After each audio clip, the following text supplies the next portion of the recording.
Hello YouTube, Jazza here. Look, I'm all like well lit and stuff, isn't this fancy? So our newly elected Conservative government have decided that all drugs are bad and thus are trying to ban everything that makes your brain do stuff that it wouldn't otherwise do. This is in response to what are called legal highs, synthetic chemicals that are put together in labs by evil scientists that have the same kind of effect on the human brain as more traditional drugs like cannabis, cocaine, speed and all of their lovely, lovely friends. These legal highs are legal because these evil scientists go in and change a small part of the chemical code so that technically it's a different substance to the more traditional ecstasy, cocaine, etc, etc, etc, but essentially does the same thing to your head.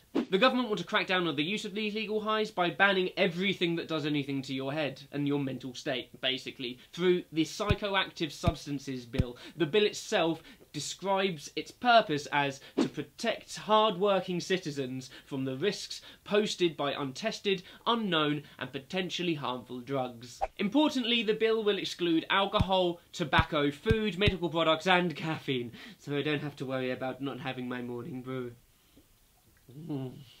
One could argue that the government and the people who support this bill have a right to be worried because these legal substances do sometimes kill people. Deaths caused by legal highs went from 12 in 2009 to 97 in 2012. Now I really do think this is a fantastic idea because 5,000 people die every year in the UK because of alcohol related reasons and 120,000 people die every year in the UK from smoking. So it's great that we're still going to be able to take the substances that we know are bad for us, but we're going to ban the things that might possibly be bad for us. I present to you, my friends, logic. I'm clearly taking the piss a little bit, but the thing is, these kind of blanket bans, we've seen evidence that they actually work. Ireland brought in legislation in 2010 that said that you could no longer advertise or sell psychoactive substances to the public, and since then it's seen the number of shops selling psychoactive substances go from 102 to 0, and that's kind of compelling.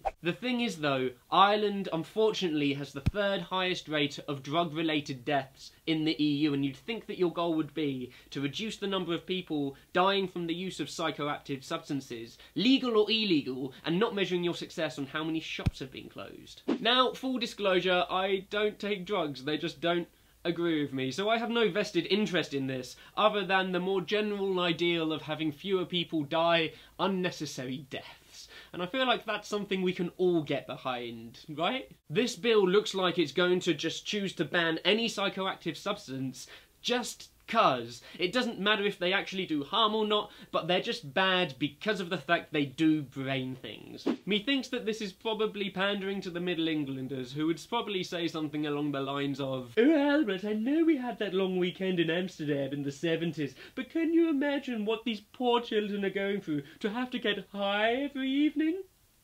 Pass the wine, will you?" There was actually a really interesting response to the spread of the use of legal highs in New Zealand recently, where a couple of years back they went to the evil mad scientists who were changing the chemical code of all of these drugs and saying, "Alright, you think your substance is fit for human consumption?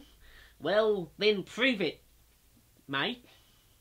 Was that Australian? I'm not sure if that was Australian. New Zealand was getting the creators of these synthetic drugs to prove that their products were fit for human consumption through vigorous testing. If it had a chance of causing death or mental damage, then it too would be banned. But if not, you'd have a product that would get you loopy on a Saturday night if you wished, and nobody would get harmed. New Zealand, you're genius. Unfortunately, animal rights activists were worried that animals would be used in the testing of these products. And animal rights activists, I am a big fan of your work, but I think you've just got in the way of us finding a solution to the war on drugs and priorities. Despite all of this, the UK government seems set on setting the default setting to all consumable products to banned, regardless as to the harm it may or may not cause. And frankly, this is only going to restrict our ability to be able to come up with and innovate solutions to drug use and to drug therapies and to the war on drugs, and we're going backwards. And all the while, tobacco companies continue to cause the deaths of hundreds of thousands of people every year. Logic, my friends. Logic. Give me your opinion on this. What do you think of the blanket ban on legal highs? Let's, as always, have a discussion in the comments. Am I being too lefty and liberal about this? Make sure you like and comment and subscribe and all of that lovely stuff.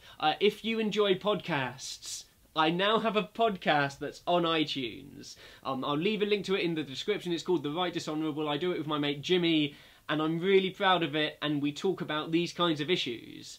I have been Rhyming with Oranges. Toodaloo.